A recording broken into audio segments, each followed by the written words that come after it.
So today what I want to talk about is the relationship between self-compassion and self-hatred. It's way more linked and way less of a different emotion or experience than most people realize, right? So I talk a lot about self-compassion, right? And a lot of people in the healing space do that. Hey, self-compassion is really important. Self-compassion is the foundation of healing trauma, the foundation of doing shadow work, the foundation of doing emotional work is this compassion, right? And it's true, right? I've actually, some of my favorite videos that I've recorded are where I'm just speaking from this place of raw, unconditional compassion and acceptance. And yeah, those are the ones. It's called like, you can't get this wrong. There's like two of them actually that a lot of people have told me it's the favorite videos. But I digress. What I want to talk about is self-hatred. Okay, so I've had people ask me a bit about, I really struggle with doing the compassion work because whenever I try to touch into the feeling of compassion, I'm met with self-hatred towards myself or very strong, intense, harsh, energetic feelings of self-criticism, self-judgment. And the funny thing is, right, this is my perspective on it, that self-hatred comes from self-compassion.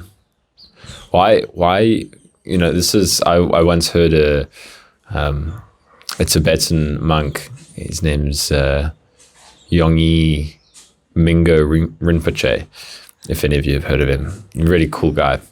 And he once pointed this out. Somebody asked him about self-hatred and he was like, well, why do you hate yourself, right? And if you look into this, it's because you hate that you're not living the way that you most want to live, probably. Or this is kind of the flavor of self-hatred that I get when I experience it. And it's interesting. I had a very big kind of deep touching into self-hatred the other day.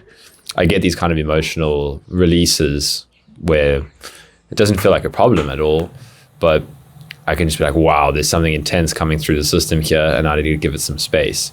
And the other day it was self-hatred. And I felt into it, right? And I was talking with somebody that was asking me for help around self-compassion and self-hatred the other day. And it goes back to this pointing of, if you really truly feel into why you're struggling with self-hatred or self-judgment, it's a trick of your mind, really, in one sense, right? There's two aspects to it.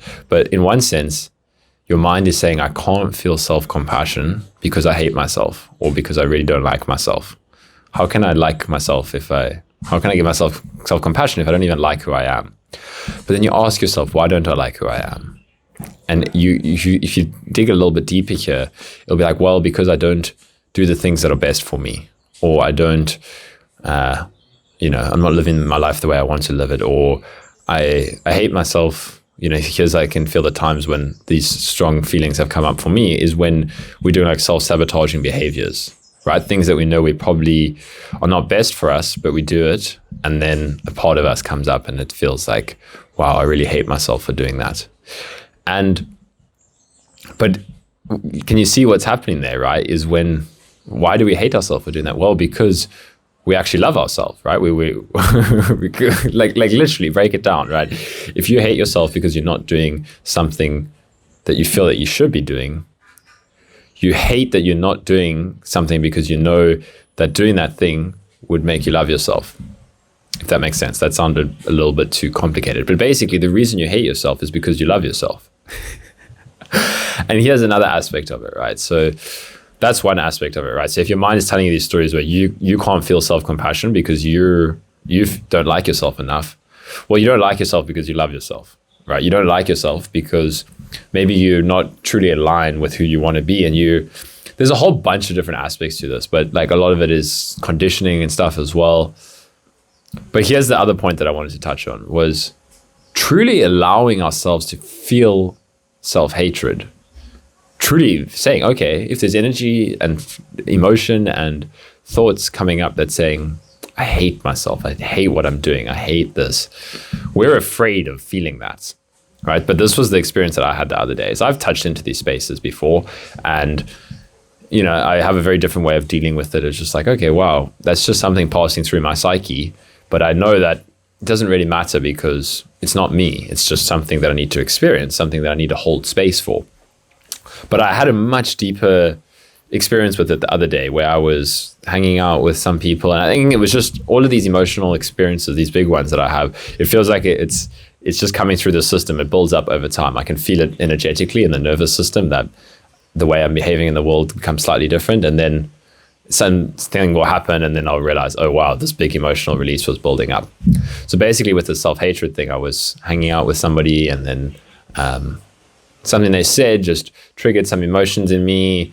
And then I came home and it was kind of just like the mind had come up with an idea of how things were going to play out, and then things didn't play out, or not even like that. It was more just like, whatever.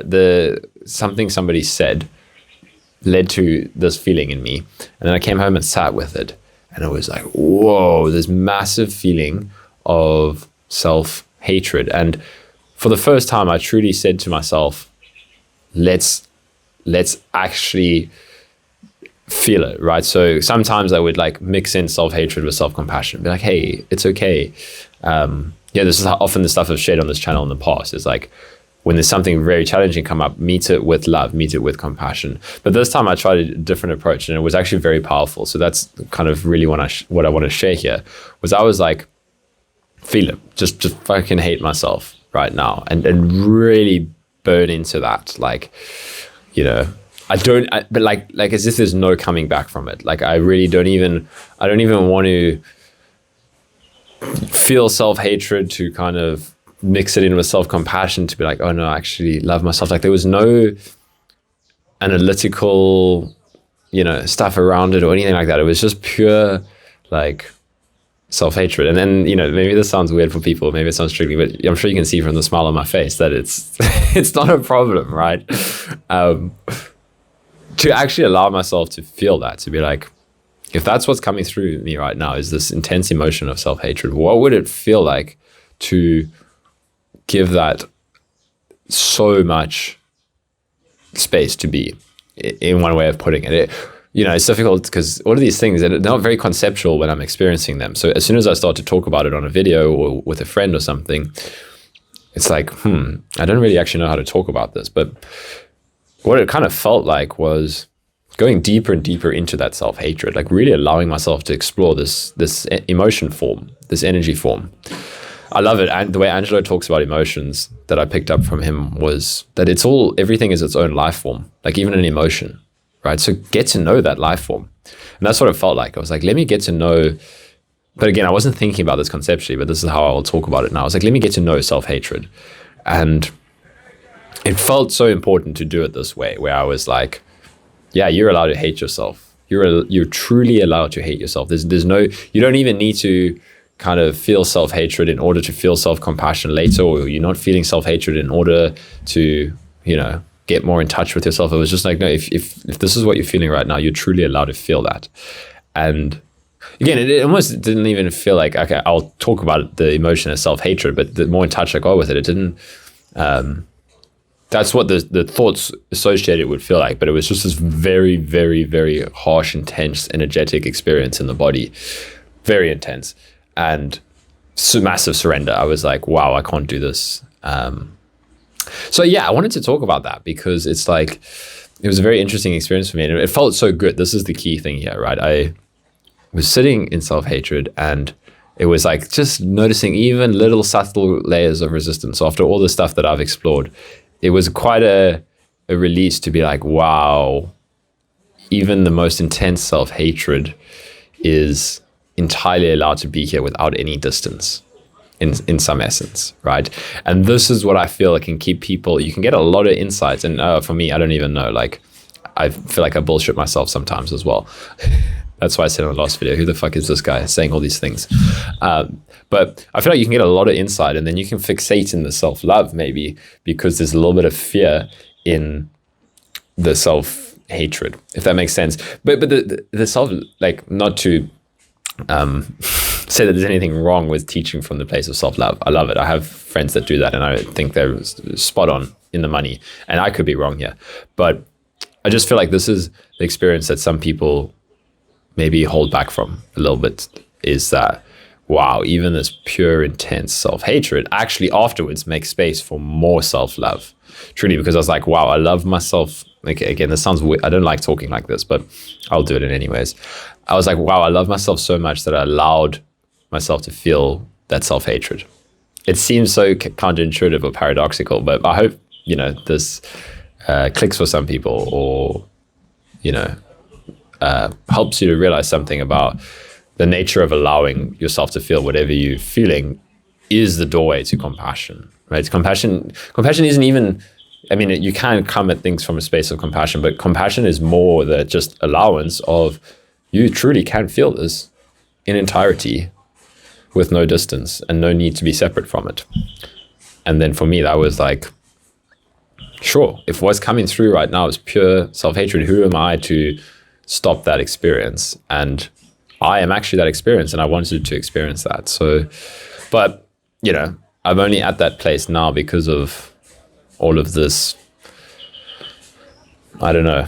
Like, I can see that would be a very overwhelming experience for somebody at some stage. So you get given the experiences you need at the right time, right? I've been given a lot of incredibly intense experiences and feelings of existential terror and helplessness that then I feel like prepare you for maybe even more intense stuff to come.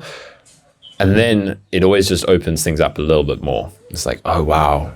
Because after that, there's more freedom. There's more freedom for me to be more authentic and genuine in the world, because I was no longer holding back from that feeling of self-hatred, which I didn't even realize was there, right? That's always the funny thing when these things come into your consciousness, you didn't realize that it was there. But then once it comes through, it's obvious that it was. But that's kind of the thing. It was like, wow, that's interesting. That was there, this feeling of self-hatred, right? Where did it come from? It was in my subconscious, and it was driving the way that I was behaving in the world, and it was blocking me from doing certain things. And that was fine. It's all perfect. It's not a problem. But I realized that to get more freedom, this experience had to pass through. And the more unfiltered you let it pass through, and the unfiltering process happens on its own as well, right? As you get more in touch with these spaces, you start to feel them more and more rawly. And then when it passes through, it's like, wow, I didn't know how much I needed to feel that. But you're not even in control of it in this sense, right? It's, again, I didn't know I was going to feel self-hatred. Like, because when I talk about the shadow work and the emotion work, people are like, how do you do it? I didn't know I was going to experience self-hatred. I had no idea that this was what was building up for me energetically over the past week or so, that all of these little experiences, it was pulling something here. It was pulling something that I could feel it. It was getting really intense. And then, but great at the same time. Like, there wasn't a problem. I've been fucking blown away the way things are unfolding, synchronicity wise, and the mysteriousness of, I don't even know what the fuck is going on with anything anymore. And it's fine. But at the same time, you can just still feel these processes moving through, and these things that need to be integrated and felt and all of that. So that's what I got to say today on self-hatred and self-compassion. I don't know if this was a bit all over the place, but basically, to sum it all up, self-compassion and self-hatred are not as separate as you think. And basically honoring whatever you're feeling from the foundation of, because there is still a foundation of self-compassion, right? There's the foundation of, I'm going to allow myself, because I did do a lot of work on self-compassion in the past. So it's probably a good place to start. And that, you can look at some of my older videos for that. But that foundation is then now I can truly actually allow myself to feel self-hatred even, because I'm just, it's me. It's not, there's nothing in your experience. It's not you. There's nothing, the pain, the fear, the hatred, it's not you, but we block these kinds of things. And then, because people talk in spiritual circles about lower vibration and higher vibration and negative energies and positive energies. And through truly allowing yourself to feel the negative energies, I feel like then you can release them. But you can't release them from trying to release them, right? I was just like, I'm going to sit and burn in self-hatred and allow myself to feel how genuinely this part of me hates some part of me, and I'm going to honor that, as opposed to I'm doing this to raise my frequency, or I don't know how some people talk. I feel like there's something there in what people are sharing, but it can be very misleading. It can truly be like that you're trying to get away from something to get to something else, but to truly allow yourself to feel it, that's how you raise your frequency. I don't normally talk like that, but maybe I will. Maybe tomorrow I'm talking about manifestation and raising your frequency. Maybe that's the only thing I talk about from now on. No, I'm joking. Anyways, good luck, and may you love and hate yourself as much as you need to, and much love to you. And hatred, and then hatred stops being a problem because you can feel it. But yeah, don't hate yourself. Like, don't put effort into hating yourself, but you'll see that maybe that drops if you just allow. And I want you to love yourself because I love you, because you are me and me are you, and blah blah blah blah blah. Now this is getting weird. Okay, goodbye.